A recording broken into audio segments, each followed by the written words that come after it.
When the weather turns to that's when your pilot skills are put to the ultimate test. On this flight, low cloud and really low visibility is going to cause us to have to fly a missed approach because we just can't find the runway. We're running low on fuel, we need to land, we're going to make a second attempt and pray to God we can get this airplane on the ground.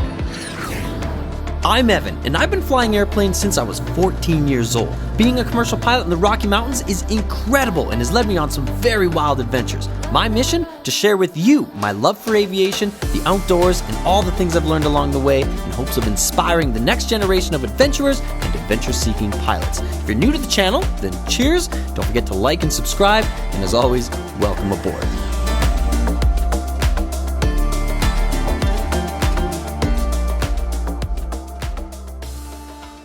Welcome aboard, everyone. Take a look at this. We have low-level cloud literally everywhere. We can't see the airport, we can't see the mountains, we can't see any of the terrain, and we need to land. We're on our way back from Seattle, Washington, but the weather at our destination airport is complete garbage. Much worse than what was forecast and much worse than what's on the METAR. It's going to say 1 statute mile in mist, overcast 400 feet. But notice this, the visibility is variable between a half mile and 1.5, and you cannot trust completely 100% that the METAR and the forecasted TAF are going to be accurate. Just like you'll see in this video, the weather's going to be much worse. Now you can see on the Garmin G600 there that we're on our way to start the approach, and we're going to be descending into cloud here. So we've got to remember our priorities as a pilot: to aviate, navigate, communicate, and then coffee, tea, and serving stale pretzels comes last on the priority list. And because we're flying into these clouds now, especially through the tops of the clouds, and we're below freezing temperature, we have to be aware that we're flying in icing conditions. So we need to do our icing checklist. So that means pitot, static, and stall heat is on. Inertial separators are open so we don't ingest any ice coming off the props. The prop heat needs to be on, windshield heat, and we need to use the de-icing boots to get rid of any ice that's accumulated on the leading edges. In fact, you can actually see a little bit of that ice starting to build up already. We need to make sure all these systems are working properly as we're flying. There's a little bit of ice building up on the prop spinner, and there's a better view of ice starting to accumulate on the leading edge of the wing. And check this out. We actually descended through this first layer of cloud that ended up being quite thin, but below us is another layer of cloud that's going to prevent us from finding the runway. It's well below us, but that's that low-level cloud that's going to prevent us from finding the runway. Now, to brief the approach, I use my own acronym, RATMO AGS. I've been using it for years, and it helps me make sure I have the approach set up correctly. We're going to be flying the RNAV 03, which I'm going to show you in a minute.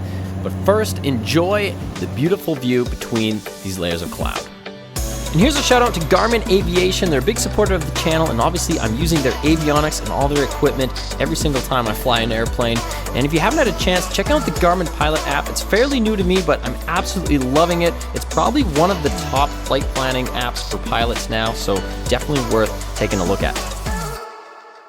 Alright, so it's an incredible view flying between these two layers of clouds, and we have to appreciate that bad weather is usually the most beautiful weather. And if you look at the Garmin G600 here, you can see we've just started the approach at the initial approach fix. I'm going to show you the approach chart here on the Garmin Pilot app. I'm actually going to overlay the approach chart on the map itself, one of the features I love about the Garmin Pilot app. And we're going to use the approach checklist RATMO AGS.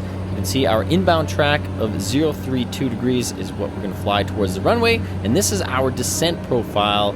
We can either do the constant descent angle or fly the step down altitudes. Our FAF has an altitude check of 4,000 feet, and you can see our minimums there for the LPV are 2,600 feet, which will bring us 250 feet above the runway. We need a mile visibility. And of course, the missed approach instructions to climb to 4,200 feet on runway heading to set E waypoint, and then as required, shuttle climb, which we shouldn't have to worry about because this airplane has lots of performance. I'm going to put the IFR load chart over top here, and I'm going to show you the airport diagrams. That's the runway there, 03 at Medicine Hat Airport, and I've got the approach chart on my iPad sitting right on my lap here so I can follow along as we fly this approach. Very important to have everything set up before you start the approach. We're still between this layer of cloud. We're descending through 5,100 feet now, and we're going to start a left-hand turn onto final. We really have to be focused here. We have to be on speed and have the airplane set up. And I'm following along step by step with the approach chart. make sure that everything is going according to plan. I like to call this being ahead of the airplane, making sure you know what the next move is going to be. Beautiful view of that first layer of cloud off the right wing.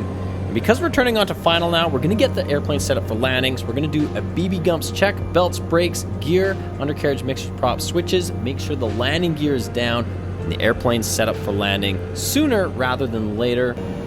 We're approaching our final approach fix at EPTEG, 4,000 feet, and our minimum altitude is 2,600 feet. We have our vertical guidance coming in there in purple, as well as our lateral guidance for the RNAV 03 approach. And the FAF altitude check at 4,000 feet is critical to ensure your altimeter accuracy. It's very important on ILS approaches, but I like to do it here as well. We're going to do our icing checklist one more time, make sure everything is on because we are entering into icing conditions again. So we're probably going to pick up some ice here close to the runway. And now we are zero visibility until we break out of the clouds.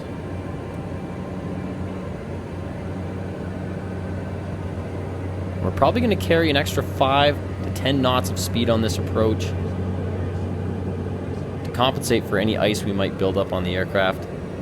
Now our minimums again are 2,600 feet. That brings us 250 feet above the runway.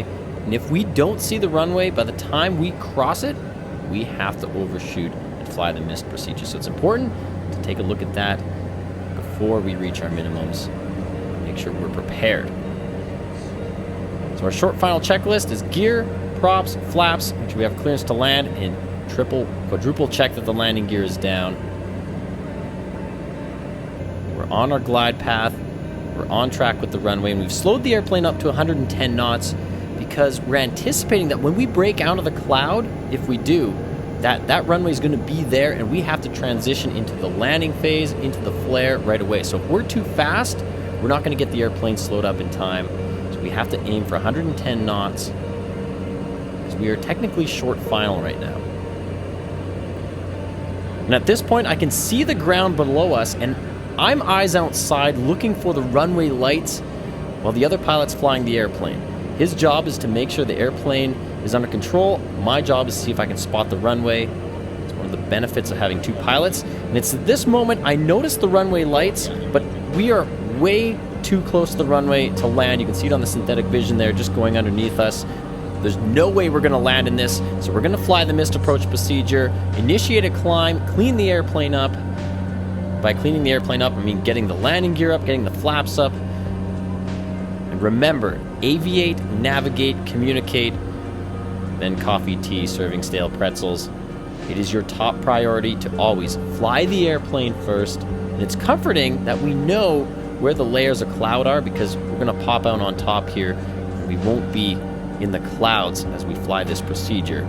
We'll at least be able to be in clear air, as you're going to see here shortly.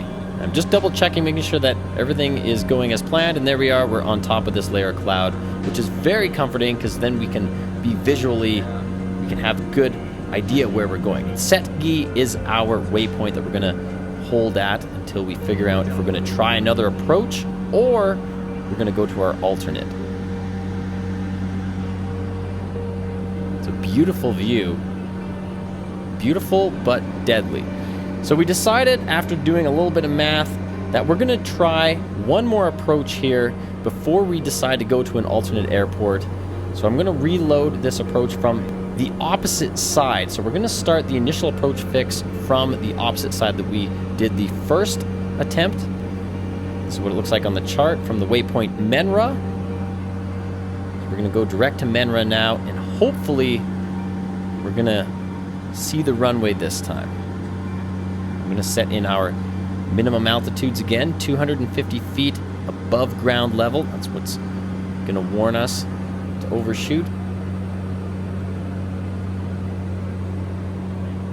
Once again, beautiful view. Now here we are just coming up on our initial approach fix. Again, we're going to do everything over again. Our landing checklist, BB Gumps.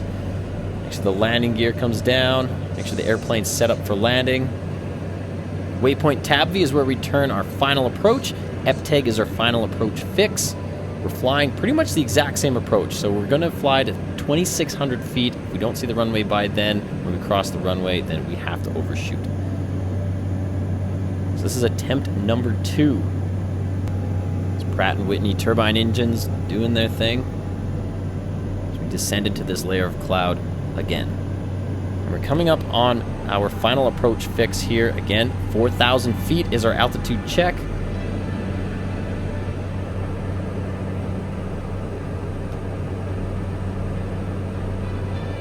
Through 4,000 feet right now as we cross this waypoint. Everything is looking good. Going to make sure gear, props, flaps. We have our clearance to land. Landing gears down and locked. Again, staying ahead of the airplane is so important.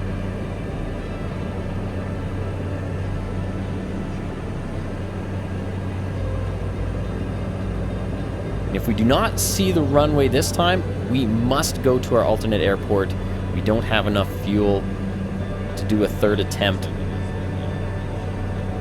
Just entering into the clouds now. Absolutely love this kind of flying. We kind of know what to expect this time after the first approach, so we're going to be a little more proactive on looking for those runway lights. The visibility is not good at all.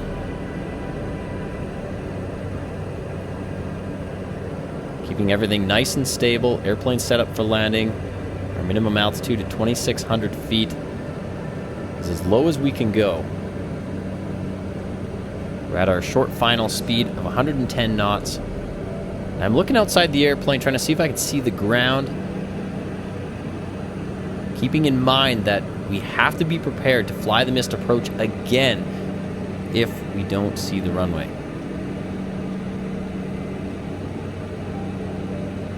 There's the ground. It can be distracting and very easy to accidentally dip below your minimum altitudes. So we have to be disciplined. I'm looking outside for the runway lights. And then there's the runway right ahead of us. You see the flashing lights? We're going to aim for those. We've got the runway in sight. We can continue the landing. And that's why it's so important to be on your short final speeds, have the airplane slowed up so that when you break out at minimums, you're ready to transition into the flare. One of the most dangerous things about a low IFR approach is breaking out at minimums too fast. We cross the threshold at about 100 knots, make a silky smooth landing. Big thumbs up. Bring the flaps up, pressurization comes off, a little bit of beta, no brakes required. We'll make the next runway exit. And there's nothing more satisfying than successfully flying a low IFR approach down to minimums, especially after we had to fly the missed approach on the first attempt. But we're going to shut down here on the ramp because we need some more jet fuel. So I'm going to take off my headset, take off my flying eye sunglasses. I'm happy. Our passengers are extra happy. Super T Aviation is super, super happy because they're going to be selling us lots of jet fuel today. So we still have a few more flights to finish up in this crappy weather before the sun goes down. And a little bit of ice still left on the wings of this beautiful airplane. A souvenir for an incredible, successful IFR approach in all the bad weather. Pure awesomeness. Thanks for watching, everybody. Hope you enjoyed this video. Don't forget to like and subscribe. And as always, if you're new to the channel, welcome aboard. Little cheers to all the new viewers. And if you're curious on what it's like to become a pilot, what the process is, how to get your first aviation job, then I've got videos on my channel that you can check out to help get you started. Absolutely love and appreciate all the support, everybody. So we'll catch you on the next adventure.